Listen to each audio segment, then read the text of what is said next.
Butterflies fill my spine, I feel myself getting hot again.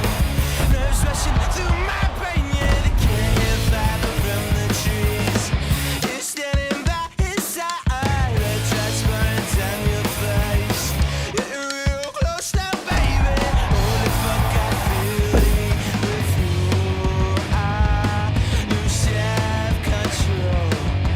Now I found that you're not one to hear me now. You got me on my knees begging for you later. And like a fool to stand around and let you blame me. And I'm riding in the sky to the heavens like an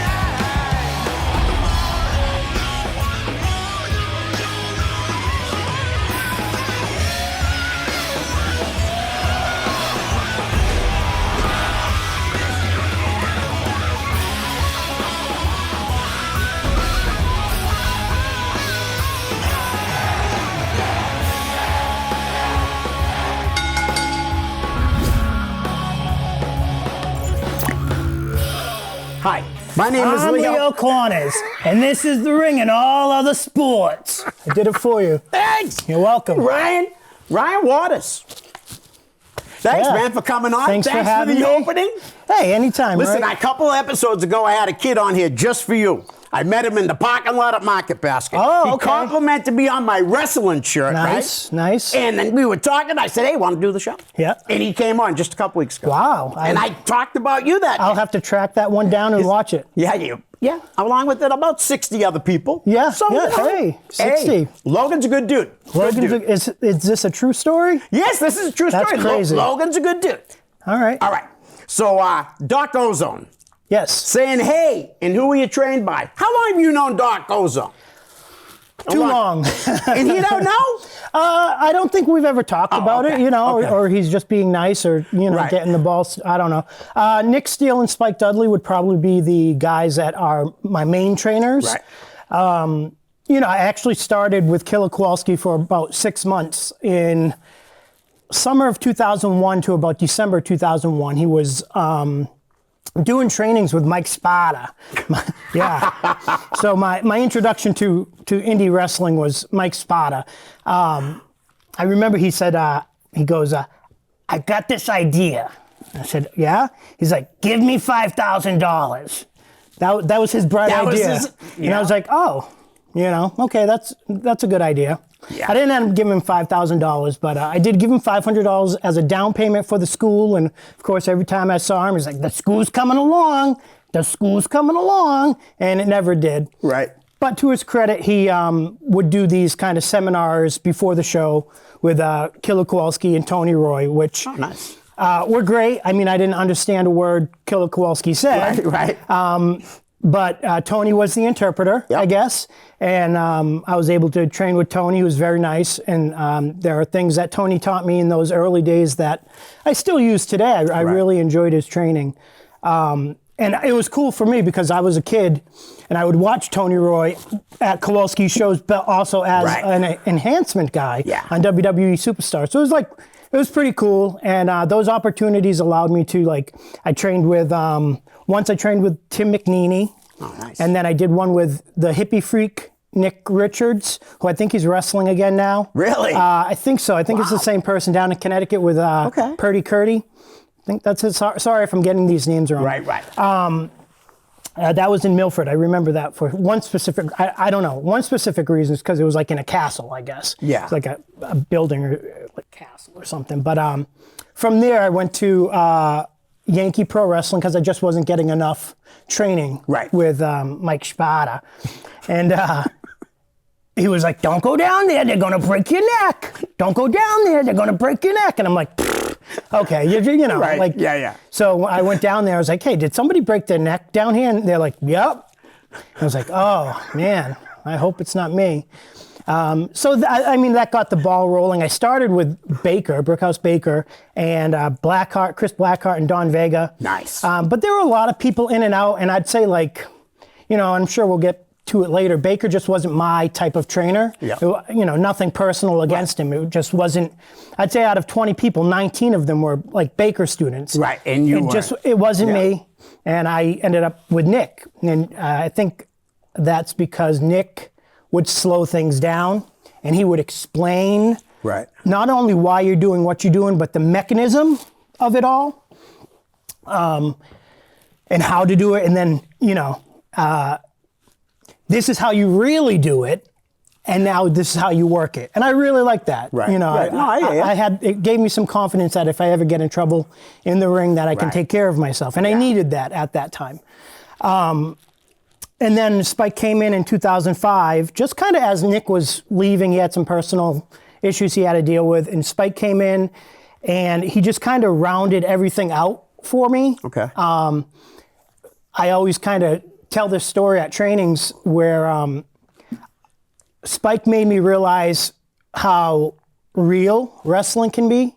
Not just, again, Nick would show me the moves and stuff, but the emotion of it. Right. So I remember the first time, I guess the first few years, I felt like I'm pantomiming, or it's some sort of musical or dance, as people say. And when finally I got to wrestle Spike, and I see him coming at me with just blood in his eyes, and he's ready to hit me with a chair. And for a second, I had to what did I do to deserve this?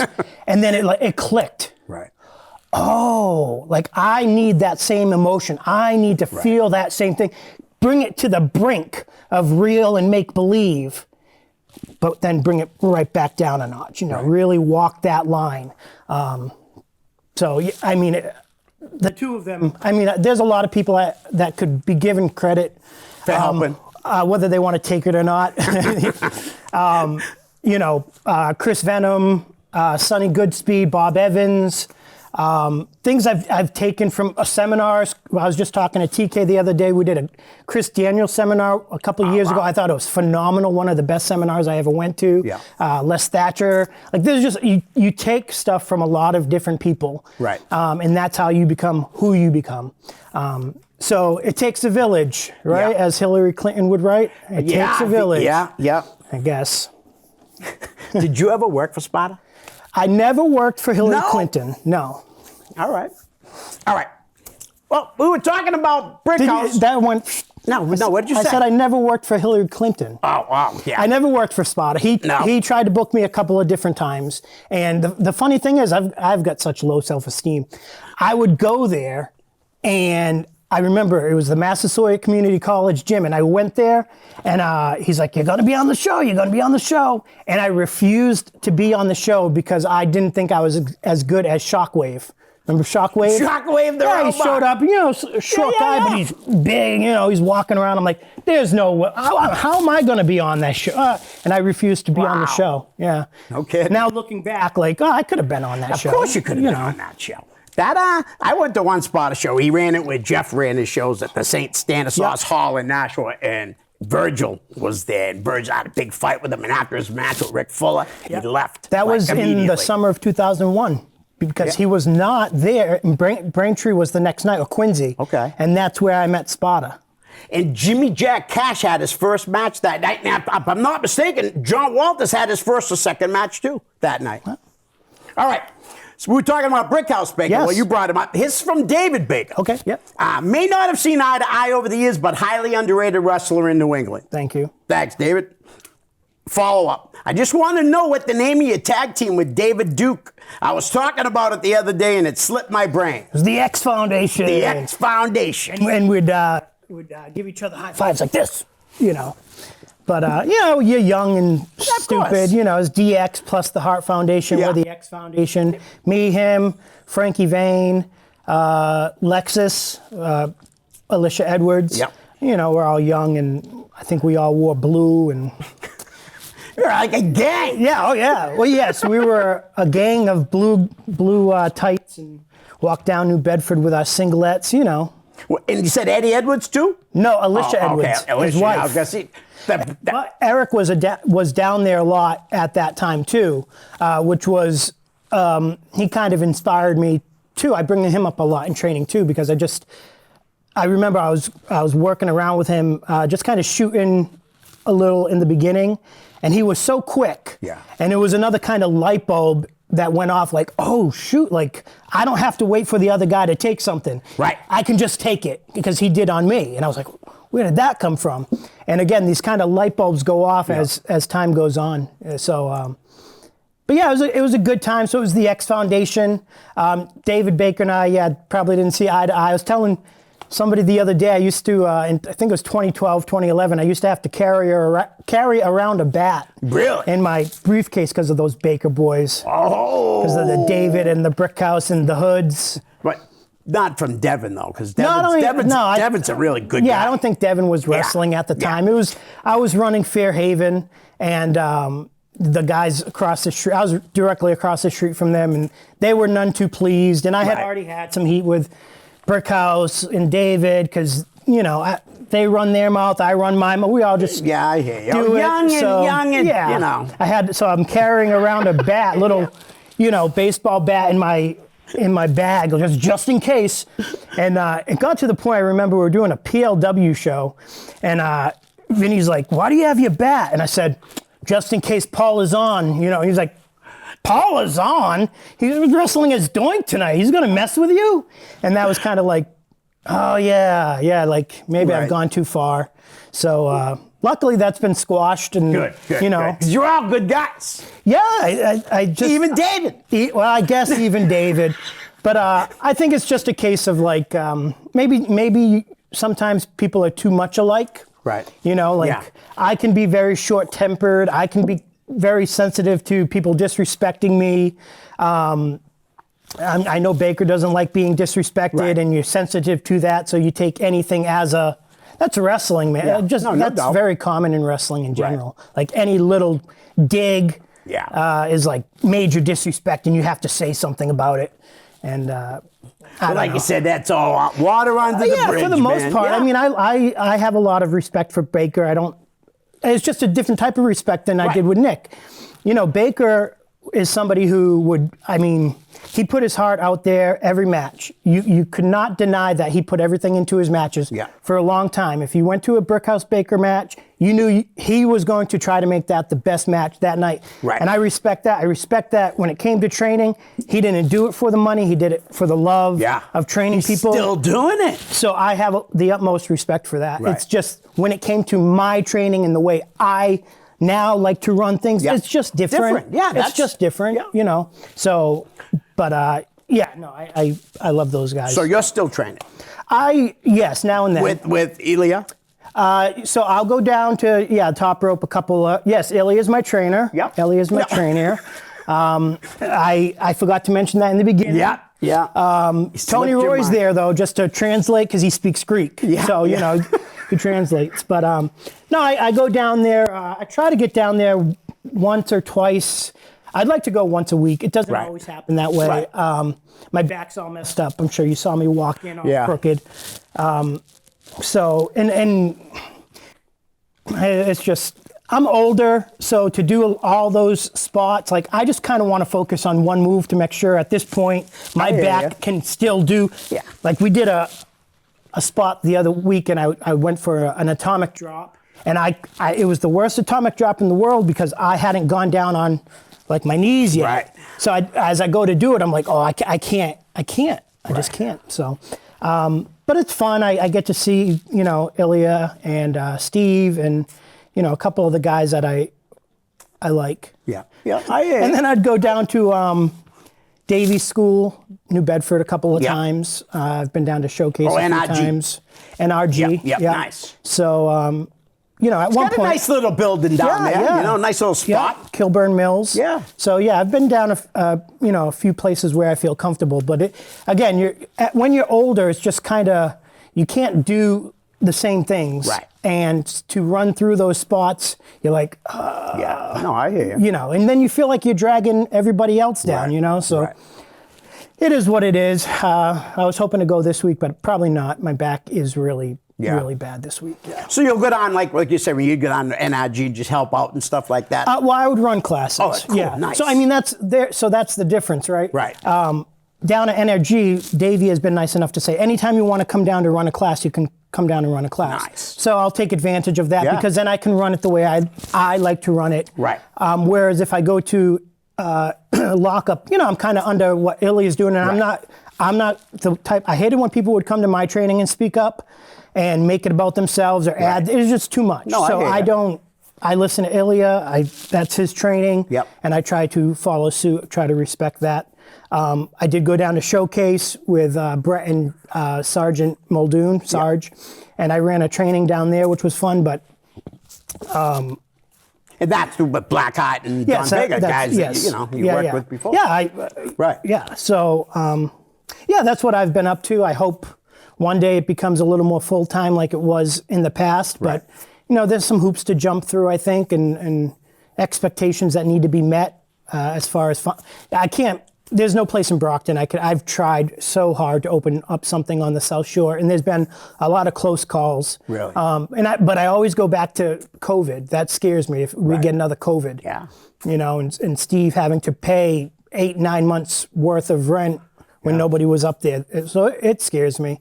But now I'm just trying to see where I fit in, if there's a place for me wherever. Right. Whether it's NRG or the lockup or Brett's place, I don't know.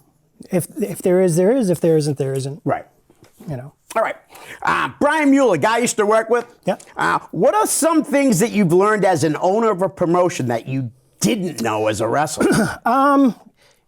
You need a much larger team than you thought. Right. So when I was with Top Rope, it was a lot easier. Right. Because they've got a school, and so they got a kind of a feeder system to get new people in, and they should help with ring and all this stuff.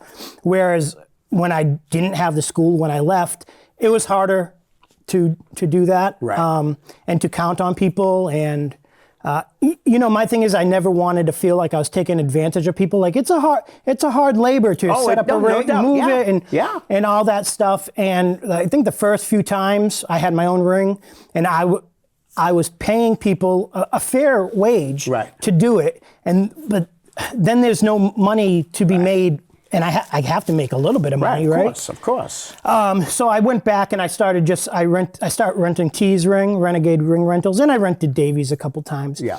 Because I was spending as much money on my ring to pay people to set it up than it is just to rent a ring, and it's less labor for me, which again with my back got really tough. So I guess I didn't recognize what I once thought was being cheap or taking shortcuts or taking advantage of people. It's not that. It's kind of things you have to do in order to make everything go around. Nobody's walking away with thousands of dollars at the end of the night. All right. Well, most of us. There might be one or two promoters out there that do, but well, man, they're doing well. Yeah, congratulations. Brian's got a follow-up. Who are your top 3 legit tough guys in New England pro wrestling? Someone that would surprise you. I thought of this on the ride over here, and I was going to be like, who you got? But you have to get 3 guys. Yeah. Because you get into a fight when you go to this bar. Who are the 3 guys? They're on my team? Yeah. Oh. Anyone. Chuck O'Neil. I said I was going to say Chuck O'Neil's eligible. And Eric Spicely's probably too. Yeah. Let's say Chuck O'Neil, the late great Nick Steele, of course, and Frankie Vane. Yeah. Yeah.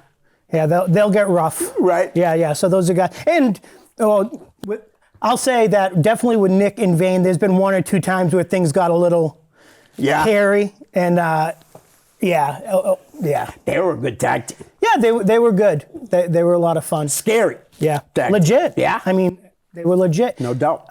So those are guys, and I think it's not about being a tough guy, because I'm not a tough guy, but it's about being willing to stand up for yourself and be willing to take the beating. Yeah. If it comes down to it, or be willing to fight back. Right. And I think, again, learned behavior over time. When I first started out, I was very shy and I didn't understand everything. And as I've gotten older, it's almost like I got to protect myself. It's either I'm going to be walked on and disrespected, or I'm going to start standing up for myself and kind of taking what comes with that. And, I don't want to throw it. Well, sometimes I did. I went through a phase where I was looking for a fight. Yeah. But I was always willing to at least stand my ground on something I believed in. Right. But one year I was going to do the Summer Shoot Series for Top Rope, and it was going to be kind of like the Brawl for All, but with some rules and Well, stuff. gee, But, look how good that worked out. well, I know, and we didn't end up doing it. I was like, it's because it's going to be filled with egos, and then people are going to lose, and then there's going to be fights in the back, and I don't know. We'll just continue with the performative stuff, Yeah. But it's fun. It's definitely fun, and again, for me, it was it built my confidence. Right. So. Excellent. Thanks for the question, Brian. All right, Matthew West. Of all the men and women that he's worked with as a trainer and a mentor, which one's success in the business most surprised him, and which is he most proud of? I guess Vinny's would be kind of the most surprising because he was literally the worst wrestler in New England at one point. Vinny Nero. He was him and Nero, Jeff Hardy. Him and Angel, the Icon, were like the worst wrestlers in New England. But and I never thought he would get out of that. I just thought he hung out with his friends too often and listened to what they said. But he started coming around and he listened intently. And I always tell him, like, I think yours, because like a guy like Matt Taven, the minute I saw Matt Taven at the VFW, I was like, bro, you need to get out of here, come to Top Rope with me. And he was ready to go. Right. He knew, like, no, I need to go. Right. Vinny, it was a little harder for him. It didn't come as quick to him. Right. He was unassuming. He's not a big guy. Right. He's not a beautiful guy. So he had to work harder. And I saw, up close a lot of those insecurities that come along with that, and him trying different gimmicks and trying to find what works. And in the end, it was something that is really him. Right. He's really a horror movie buff, and he's really into horror stuff. Yeah. And in the end, it was him turned up to 11. So that's awesome. So I guess that was probably the most surprising. Okay. Was there another part of that? Most proud of? I'm proud of all of them. I was telling somebody the other day. Donovan Piper? Donovan Piper. No, that's Brett. But at wrestling the other day, I was saying, I've kind of come to maybe the conclusion that a lot of other places have, especially with WWID. Yep. Like a lot of people have gotten signed from Beyond and Chaotic and all that stuff. And I said, maybe my role in New England, my limited role in New England was just to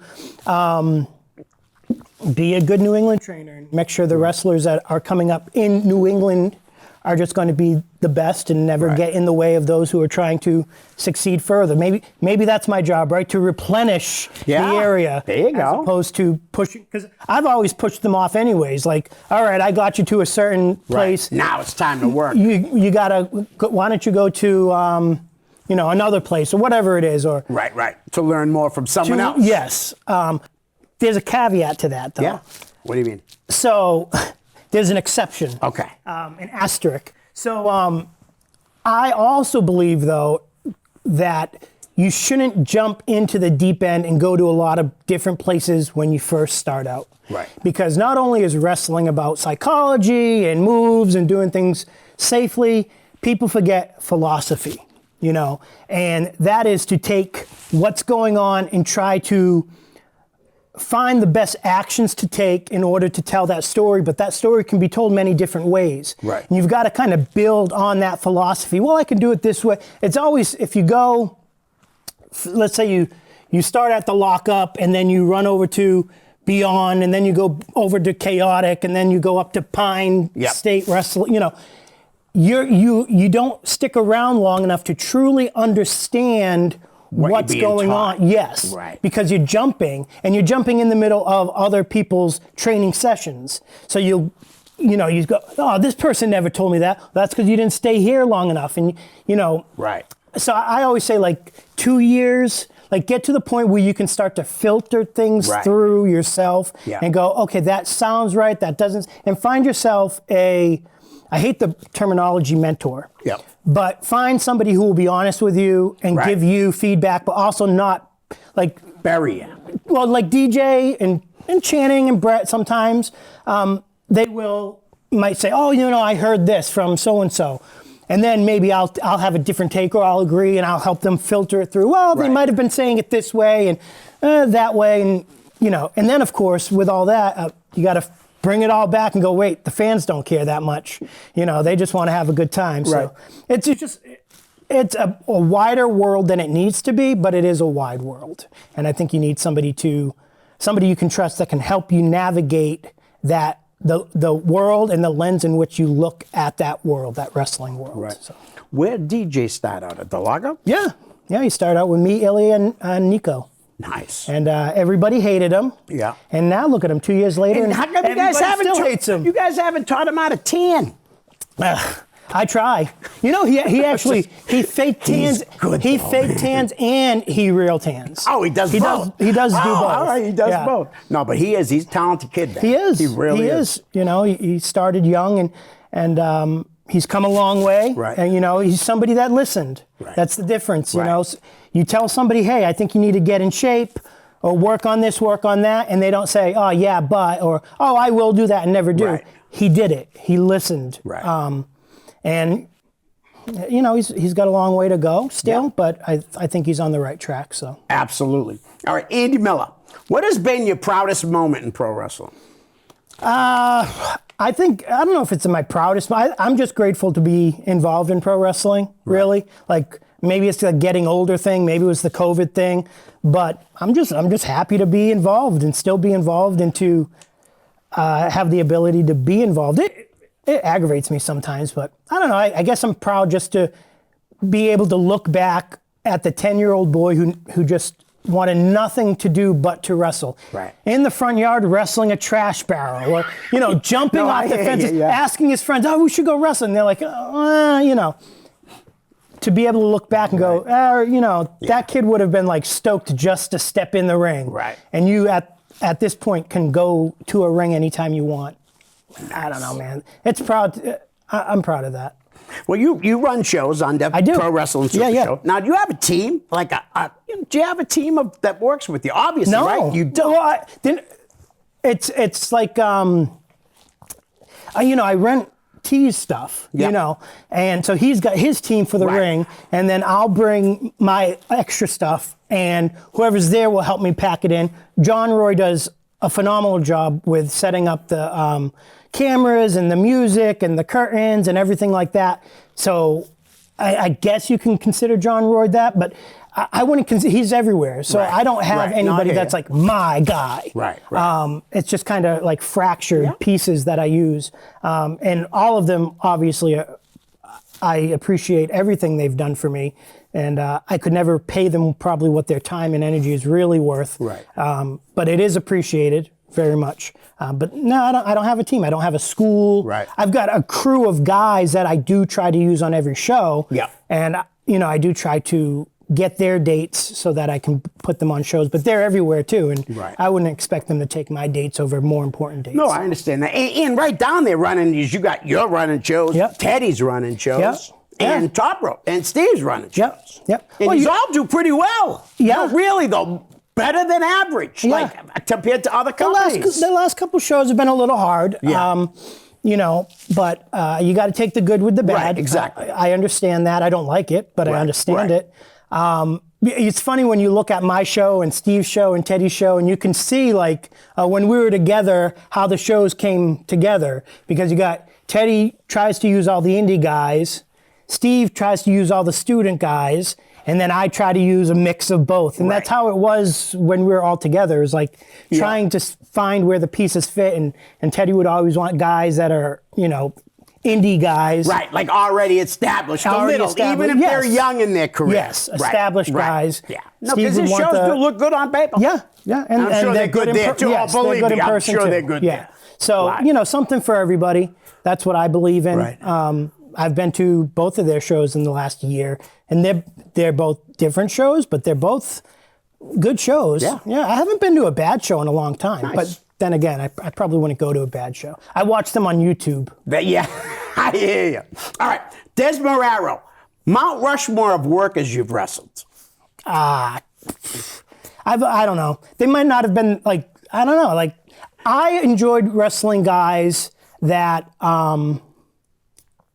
just it flowed well. It didn't have to be the best match. Right. Didn't have to be a, you know, indie, you know, banger. That's what they Right. Indie banger. But it's your Mount Rushmore people you work, not anybody Yeah. else's. I It could be I always anyone had that fun you with like. Nico. I always Yeah. had fun with Vane.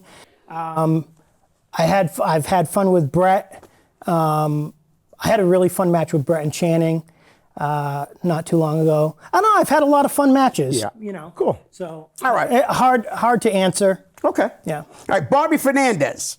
Yep. I am honored to have gotten to work with him early in his career. We had some good spots, matches. I hope he's doing well. Thanks. That's Bobby Biggins. I hope you're right? doing well. Yes, it is. I think he was one of my first matches at the PAL, I think it was. One of the first matches at the PAL where he just demolished me. Right. All right. Yeah. Dave Fournier. Yep. Leo Connors, I'd rather have the guy from the convenience store than Ryan Drew. That's Give what Dave a hard time when you see him. That's next what time. my ex used to say. So All right. Joshua Michael Bravo. What are your top 3 favorite rivalries that you've taken a part of? Whether as a singles or a team. I don't know. I don't know if I ever really had any feuds. Really, I guess the only feud I can really remember having. Well, Nico. I did have kind of a long-standing feud with him, so that was fun. Me and Teddy and me and Matt wrestled the Aldens a lot, Yeah. and they were always fun. That's the only one those are the ones that stand out. I feel like I was more of a utility player. Right. I wasn't a guy who ran an angle where there was more like, you know, where we can put him here, we can put him here, we need a body here. Right. You know. Okay. All right. So, Tyler DeZetta, what was your favorite memory of the late, great Nick Steele? Too many. Yeah. Just a lot. Just a lot of great memories. You know, going to the VFW in Fairhaven. the And shows. I don't even think it was after the show. I think we were just hanging out and him almost getting in a fight with somebody about karaoke. And then Brandon comes up and Van and me, and it becomes a big swarm of things. And that was always fun. Drinking, hanging out. It was just, I don't know, it was always fun. Just shooting the breeze. Right. I don't know, a true mentor. Definitely a true mentor. Somebody who would give you advice but did not force the advice. He still let you make your decisions. Right. I don't. The biggest compliment I ever got was from Nick Steele. I was just thinking this the other day, and he said, "Ryan has a style unto himself." And you go, "Well, is that a shot, or was he being nice?" He was being nice, but Nice. yeah, I don't know, just too many. He was a good dude. And you know what I liked about, like, you could see the progression, like from kind of a wild, crazy, you know, I think I met him when he was, I don't know, let's say 25, 27. Right.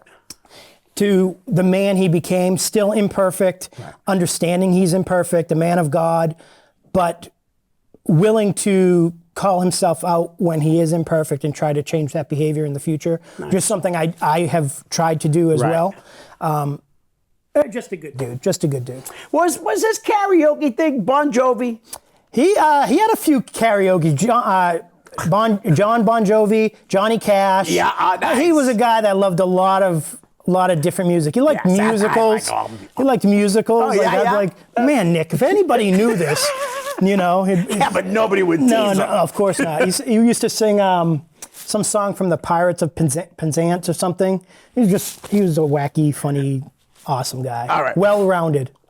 Follow up with Tyler's thing. This guy commented on his question. David Baker. Tyler, he once stabbed me with the random fork he found under the ring at training. Is that true? I didn't. Nick did, I guess. Oh, Nick did. Yeah. That's something Yeah, I could yeah, see yeah. Nick doing. I wouldn't do that. Right. Yeah. Janet Thomas, why do you hate me? Why does he think, right? What do you think? You know why I hate you. You know why. He is such a contrarian. Like, anything you say, he's got to take the opposite. Yeah. You know, even if it's something he said before, and I'm just kind of like reiterating, yeah, man, I agree with you. Like, blah, blah, blah. And he's just, he can't keep his mouth shut.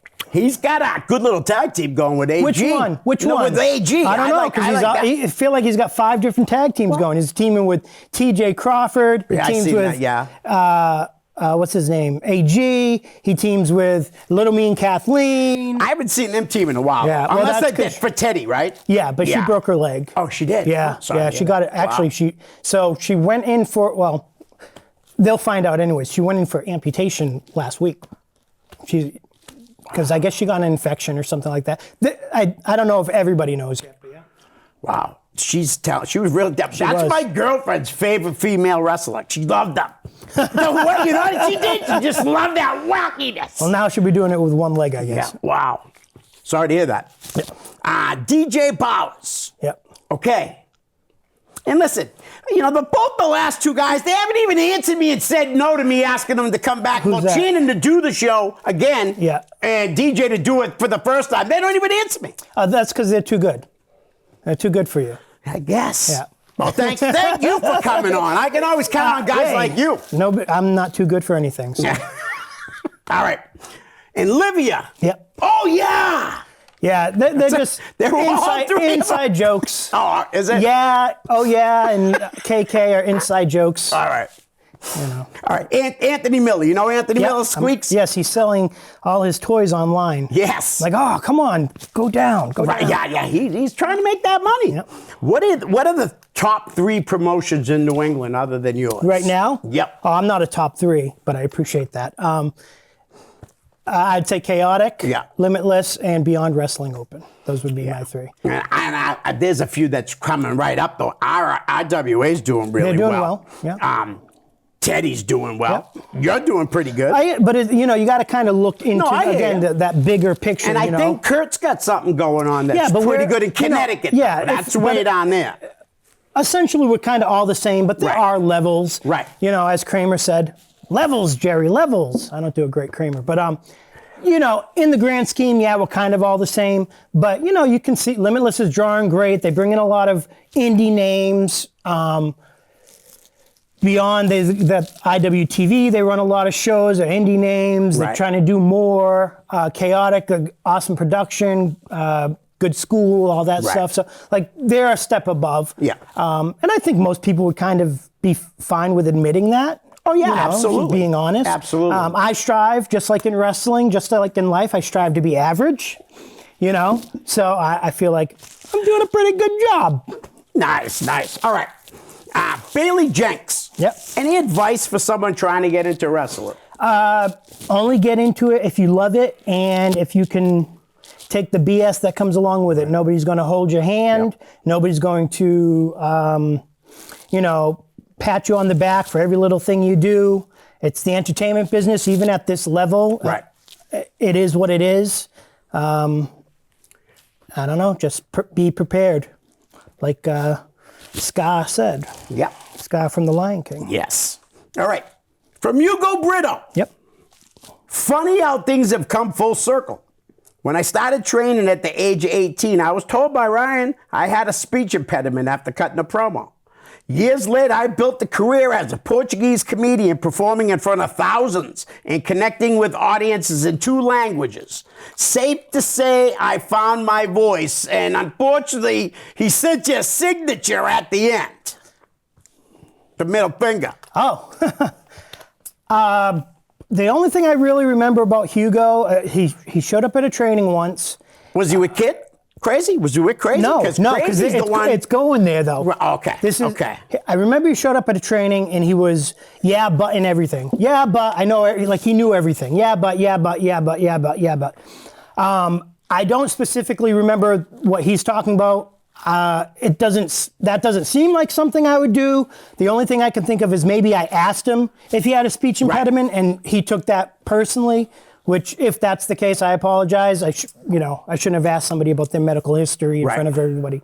That being said, however, I'm a little confused about that jab because the last time I saw Hugo, him and Jared, Kid Crazy, were at my shows, kissing my butt, shaking my hand, smiling my face, telling me it's great to see you again. I'd love to wrestle for you. Showcase isn't the place to be. Dogging all those people down at Showcase. Dogging Chris Blackheart, Don Vega, Nick Diamond, all of those guys. So, I don't know, Hugo's got an issue. It should have came up when he was shaking my hand and smiling in my face. But now he's a big superstar in comedy, apparently. So I look forward to your Netflix special. If you want to hear that I was wrong about you, I guess I was wrong about you. But I don't know, man. I don't remember that. So there's a lot of people like that though, that they come up out of nowhere and like you may remember them. Right. And they're like, oh, my time was ruined in wrestling. It was the worst time in my life. And you're like, what are you talking about? You came in. Right. We let you wrestle because you were really bad. Right. And you were having a great time. Then you left, and years later, it's the worst time of your life. People come into wrestling thinking because they look good or because they're tall, or some don't come in looking like anything, but for some reason they think they're the main event. Like they could just walk in and do it. And when they're told like, no man, like that's not how it is. Like the guys on TV are on TV for a reason. Yeah. You're not like that. And the lack of self-awareness these people have, it's mind-boggling. Right. And you do try to be nice to these people and try to explain it, but some people don't. You never get through it. I had to end up having to block this guy because he was a nice guy. I remember hanging out with him a few times. I wrestled him. We gave him. He came from Chaotic, and he was really, really bad. Just could not control his body. And we trained, and finally we got to a point where like, okay, I could probably get a nice little enhancement match out of him. And we go in, we do 4 minutes. It's fine. Well, it was okay. Right. And I don't know, a few months later, he quit, whatever. So you think that's the end of him. Years later, hitting me up. Steve sucks. You suck. TK sucks. Jason Daniels sucks. All these people suck. Right. And I'm trying to be nice and like trying to talk this guy down. All the ones that are pretty good at what you're surrounded Right. to. It's always somebody else's fault. It's always somebody else's fault. And it's like, if I had, and I do say this to people at training, like, you know what? Look in the mirror. Be honest with yourself. If you've been doing this a long time and you haven't got to where you think you need to be, maybe it's time to find another hobby because it's just not working out. Right. You know, and take accountability. Yep. You know, at the end of the day, this is your trajectory. Right. You know, you're the one that makes the decisions. If they don't happen, they don't happen. Right. And chalk it up to experience, I guess. I don't know, man. That's one of the things I don't miss about wrestling is having training, is having to deal with people that delusional people. Yeah, that are slightly delusional about what wrestling is and what it takes to get there. And I was young. Yeah. I was 18. But I feel like once kind of, again, Nick, but even Chris Blackheart, kind of breaking things down a little while we're talking. It's like, oh, okay, I get it. Okay, I get it. And then slowly, over time, you start to get it, you know. But I don't know, some people don't want to get it. They just think they're a superstar, and that's the end of it. I'm not saying that about Hugo. No. You got me off on a tangent. No.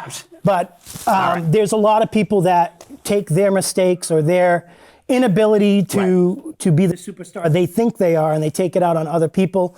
Trainers are trying to do the best they can for a wide range of people that show up. Again, if I said something like that, I think it probably would have been more, do you have a speech impediment? Which again, I'm not, that probably shouldn't have been asked in front of people. And I am sorry for that because I wouldn't have liked that either. But Cody Rhodes has one. But I just can't see it's just not in my nature to be like, you got a speech impediment, no matter how mad I am. Right. You know, so but I can see myself saying, you know, hearing something like, do you have a speech impediment? So I don't know. Again, Hugo came up. Last time I saw him, he was dapping me up like we were boys. Right. So I guess we're not boys anymore. Nope, I guess not. Listen, I'm going to the Gathering in July this year. No, I don't want to go. You sure? Yeah, I'm good. All right, well, listen, some of the names you've actually worked with, some of the guys I'm going to meet down there. All right. The first one is Tito Santana. One time I kicked out of his flying burrito, and he was pissed at me. Was he really? Yeah, I was really pissed, and then he came to realize that he threw me out of the ring, so it was on him, and he apologized. Right. But he was cool. He's nice.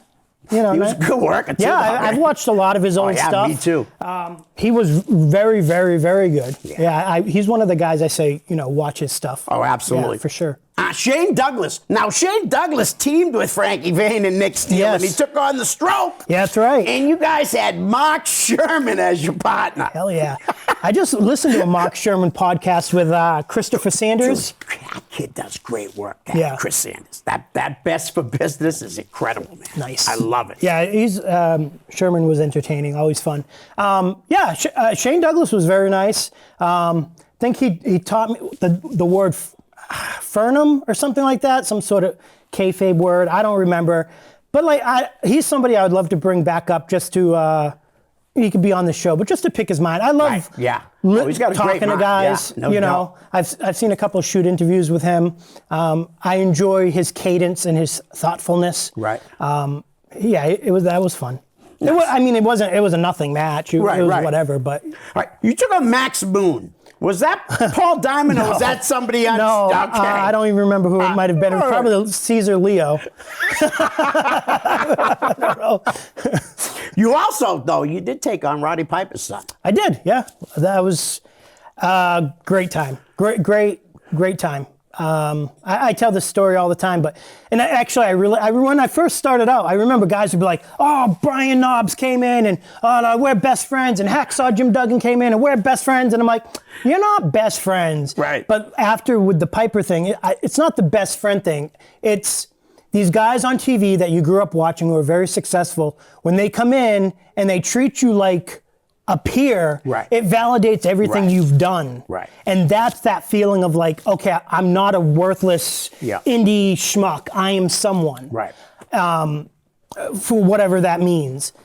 And I think, you know, again, as a kid, I'm looking and rolling my eyes, but having experienced that with a few guys who are very nice, I recognize now it gives you, it reaffirms your decisions in life. Right.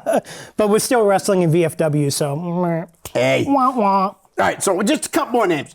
The Headbangers. Yeah, I had You and Matt Me Magnum. and Matt. Oh, that was fun. That was a lot of fun. And They're coming up on their last match. what was the most fun about that is I think everybody expected us to go out there and, you know, really crap the bed. Right. Because the Headbangers were late and I was being extra annoying that night. I might have had a couple of, you know, just a couple.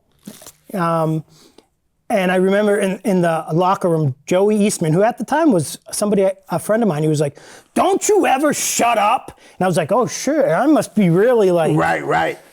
But I didn't shut up. And I just think everybody going out there were like, I hope they crap the bed. And we did not. We called it on the fly, and it was a hoot, a riot, a lot of fun. Just one of those matches where everything clicked and you're reading each other. And they were nice as, actually, I forget which one it was. So we went over because we had to just kind of get a finish. Right. And even that, the finish was kind of like, whatever. And he goes, the first thing out of, I don't remember, the tall guy, he's like, Thrasher. "Which one of you is Ryan Drew?" And I said, "Oh, that's me." And he's like, "Oh, Mike Sane called you an a-hole." And I was like, But he said you could work. And I was like, "Oh, I'll take that." Yeah. It was fun. It was great. That was a good time. Was he Mike Osborne at Yes. one point? Yeah, okay, Yes, that's yes. right. I thought so. Yep. All right. Also, you and Matt Magnum took on Matt Taven and Jim Neidhart. Yeah. Teddy had to beg me to be at that show because Really? I was hating on Matt Taven at the time. Were you? Oh, yeah. You know, my first student, he thinks he's a superstar going to Ring of Honor. All of a sudden, Jeff Costa knows everything and H2O knows nothing. And he would rub that in my face all the time. But it goes back to like, well, you're going to somebody else's training. I can't teach you everything. Right. I'm sorry, I'm going to forget something. Give me enough time, I'll teach you everything. But I was like, I'm not going to the show. Right. And he said, "Oh, come on. I was like, okay. And it was a good match. It was a lot of fun. And that was probably the start of us realizing we're both Nice. being stupid and So you know. Neidhart came to work like that. Oh, Neidhart, yeah, he Have came you to ever work. run across a guy that didn't want to really do much work? Brutus Beefcake. Yeah? Yeah, we wrestled Beefcake and Freight Train, and Okay. and me and Matt were like, let's just call it out there. And then he went along with it and Right. everything, but I mean, it probably wasn't a typical Brutus Beefcake match because Yeah. we know what the ending's going to be, right? Right. You know, the sleeper hold. Have you seen him walking lately, man? I know. It's he was at the gathering last year. Yeah. And it's just broken down, man. It's a tough life. It is a tough Yeah. life, no doubt. All right, let's see. Why don't we play a little bit of the name game? Sure. We got like a little less than 9 minutes. Danny Cabral. He was just on one of your shows, Yeah, he's right? all right. I like him. he's got a lot of work to do. Overthinks. Okay. He reminds me of me in a way when I first started. You think. Right. That's why I never like to call it in the ring, because I would overthink and be like, wait a minute, I just did this. I have to bring it back somewhere else. And so he kind of reminds me. But I like him. He's a Brett student. So Great. Jason Blade. love Jason Blade. Great guy. And I went to a top rope show not too long ago, and Bob was in the ring wrestling somebody, and he's great. Right. He was like moving around. I was like, you know what? If Bob can still do this, he's like 8 years older than me, like I should still be able to do it, right? And then Jason Blade comes out looking like a stud, He still looked like unbelievable, $1 million, right? moving around like nothing hurts. And I'm like, no, I can't. No. Good to see him back. It is good to see him back. He's beneficial to the area, and he seems like he's having a really good time doing it. So it is good to have him back. Nice. All right, a guy that owns a pizza place right in this area, Giorgio. Great guy. Yeah, really good guy. Can't say enough good things about him. Always great to have him on the show. Right. Yeah. Excellent. Good guy. All right. How about Love Doug? Bad guy, the complete opposite of Giorgio. Yeah? Just the worst. No, he's cool. I don't know. Yeah, he's cool. Yeah. When I started going, he first started. I started going down to training over at the Kingdom. I used to in my head, he was like Tyler Bate. Yeah. That's who I envisioned him to be. But he went the complete opposite way, and that's cool because it worked out. It was great. Right. And so it just goes to show you, like, your trainers don't always have the answer. I think it might have been a John Roy thing. Oh, where he really? said, "Be Love Doug." Okay. And it's so different, how you say Love Doug. It's Yeah. just great. It worked Like out Love so, Gun, though. yeah. Like Kiss. Love Gun, Love Doug. I think that's his entrance song. Like Yeah, Love I think Gun. it was. Yeah, but it was. I mean, Kiss is a novelty act. So. Who trained him? Taven and Vinny, Okay. and possibly other people. I guess, I don't know. Well, you mentioned earlier TK Orion came Yeah. back. Yes. Thankfully. Is Yeah. he really from Lowell? No. I read in an interview somebody that said he was from Lowell. No. People. No. Liv just went 'Cause I down. was shocked when Liv I just read went down to NWA, and she was talking to, I think it was Diamond. I don't know. Diamond. Well, he used to wrestle as Diamond. Okay. And Paul Diamond? Oh. No, not Paul Diamond. Paul London. Nope. No. Diamond. I don't remember. But he told her that Taven and Vinny were trained by Steve Bradley. So like it just Right, you right. just kind of make, oh, he's from New Hampshire. He Yeah. must have been trained by Brad. So it's the I same was just thing. throwing No, Brad because- he's from Bourne. I was going to say, I would have known if he was from Lowell. Yeah, because no, he was no. he was a great baseball player. Yeah. I would have known who he was. Everybody in Lowell probably would have Yeah, known it's who good he to have was. TK. It's good to have TK back. He talks a lot. That's TK's thing. He just loves talking. But we love to have him back. Right. So sometimes you just It's got to nice to see him back, It's just man. like TK, chill. But he's great. It's good, and he's in a good mood and a good place. Nice. And I'm very, very happy to have him back. Him All and right. Blade and Yeah. some new guys. It's good. Cool. How about Kylon King? I love Kylon King. That's wrestling. I love this guy. I don't love you, Kylon King. What do you like me? You like me? Yeah, all right.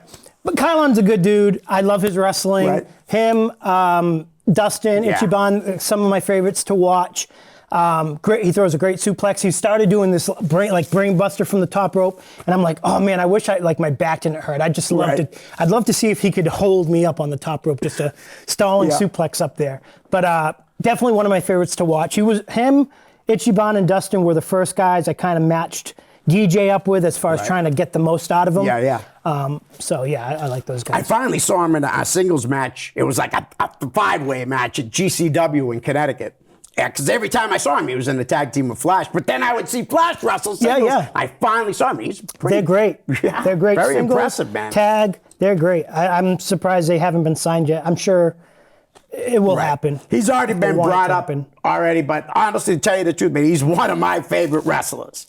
PRG. BRG, man, he's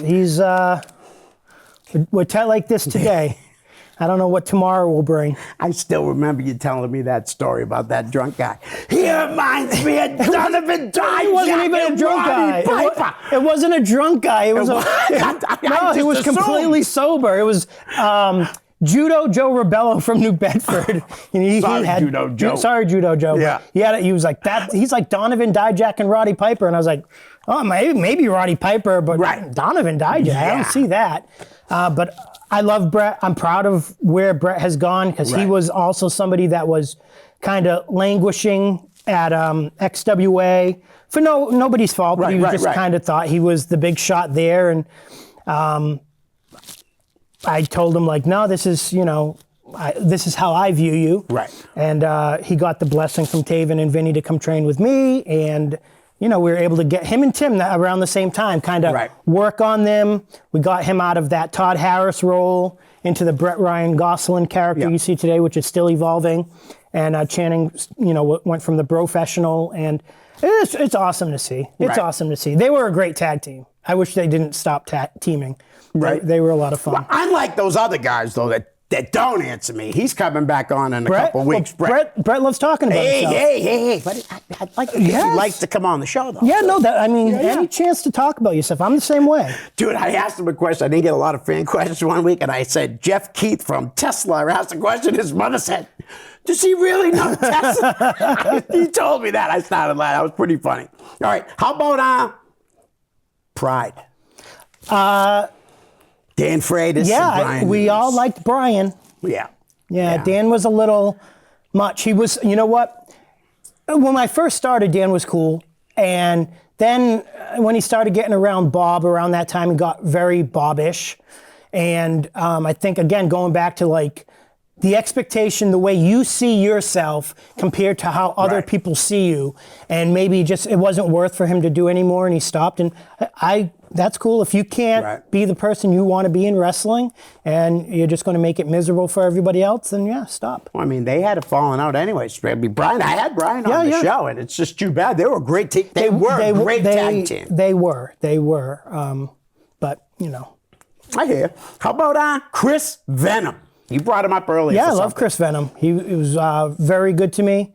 I liked his training more than I liked Bob's. Bob's was tough. Yeah, Bob was it had to be a certain way. Right.